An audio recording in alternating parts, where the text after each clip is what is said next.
નમસ્કાર દર્શક મિત્રો, હું આશા ઠાકર ગુજરાતી રસોડામાં આપનું સ્વાગત છે। આજે આપણે બનાવીશું દાળ ફ્રાય। તો એના ઇન્ગ્રેડિયન્ટ્સ જોઈ લઈએ। હળદર અને મીઠું નાખેલી બાફેલી દાળ। મેં એમાં પ્રપન્નાનો હળદર પાવડર યુઝ કર્યો છે। એ કોલ્ડ પ્રોસેસથી બને છે એટલે એનો રંગ તમે જોઈ શકો છો, એકદમ સરસ આવ્યો છે। થોડીક યુઝ કરવાથી પણ સરસ આવે છે। ઝીણું સમારેલા કાંદા, ટમેટા, હળદર, મરચું, મીઠું, જીરું, ઘી, લીંબુનો રસ, ગાર્નિશિંગ માટે કોથમીર, આદુ મરચાંની પેસ્ટ, લસણ, કસૂરી મેથી, મરચું અને લીમડો। તો હવે આપણે બનાવવાની પ્રોસેસ શરૂ કરીશું।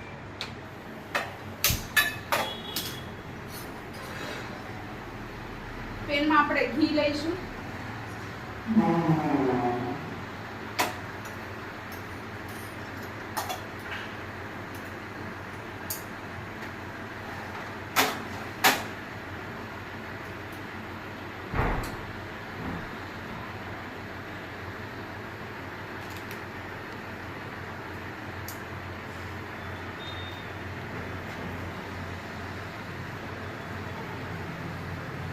ઘી ગરમ થાય એટલે એમાં આપણે જીરું નાખીશું।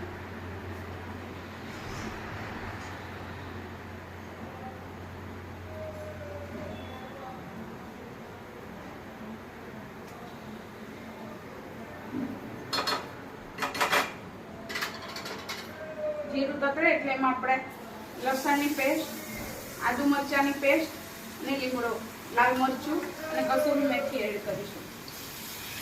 બધુંને આપણે ધીમા તાપે સાતળી લઈશું।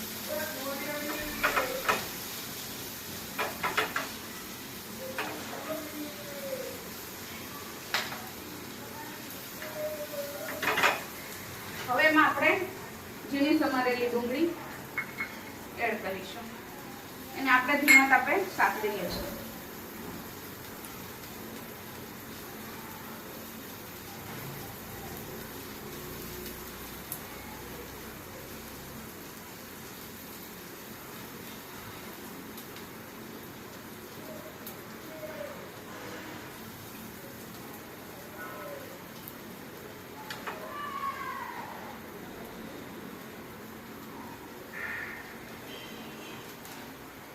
ડુંગળી સેજ બ્રાઉન રંગની થાય એટલે એમાં આપણે ટામેટા એડ કરીશું।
હવે તમે જુઓ છો ટમેટા સતળાઈ ગયા છે, કાંદા ટમેટાની ગ્રેવી સરસ થઈ ગઈ છે। હવે એમાં આપણે સૂકા મસાલા એડ કરીશું। થોડી હળદર, લાલ મરચું પાવડર। આ લાલ મરચું પાવડર મેં પ્રપન્નાનું લાલ મરચું પાવડર લીધું છે, જે કોલ્ડ પ્રોસેસથી બન્યું હોવાથી તેનાથી એસિડિટી થતી નથી અને તેનો કલર પણ કાશ્મીરી મરચા જેવો એકદમ સરસ આવે છે। ગરમ મસાલો, થોડુંક મીઠું, કારણ કે આપણે બાફવામાં પણ મીઠું એડ કરીશું એટલે થોડો કિચન કિંગ મસાલો।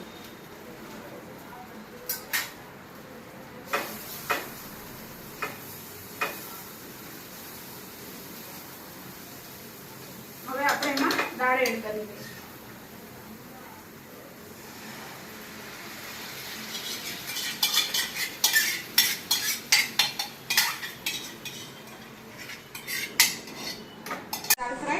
તૈયાર થઈ ગઈ છે, તો હવે આપણે એને સર્વિંગ ડિશમાં લઈ લઈશું।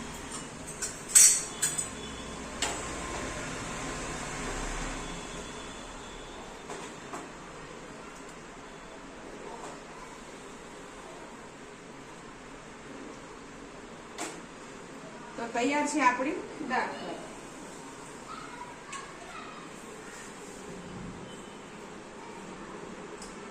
એને આપણે કોથમીરથી ગાર્નિશ કરીશું. આપણે દાળ ફ્રાય ને જીરા રાઈસ અને પાપડ સાથે સર્વ કરીશું. તો તૈયાર છે આપણી દાળ ફ્રાય. અને જો તમે આ વિડીયો ફેસબુકમાં જોઈ રહ્યા છો તો તેનું પેજ ફોલો કરવાનું અને લાઈક કરવાનું ભૂલતા નહીં. અને જો આ વિડીયો તમે યુટ્યુબમાં જોઈ રહ્યા છો તો તેને સબસ્ક્રાઇબ અને આઇકોન બટનને પ્રેસ કરવાનું ભૂલતા નહીં, જેથી તમને આની ઇન્ફોર્મેશન જલ્દી મળી શકે. Thank you.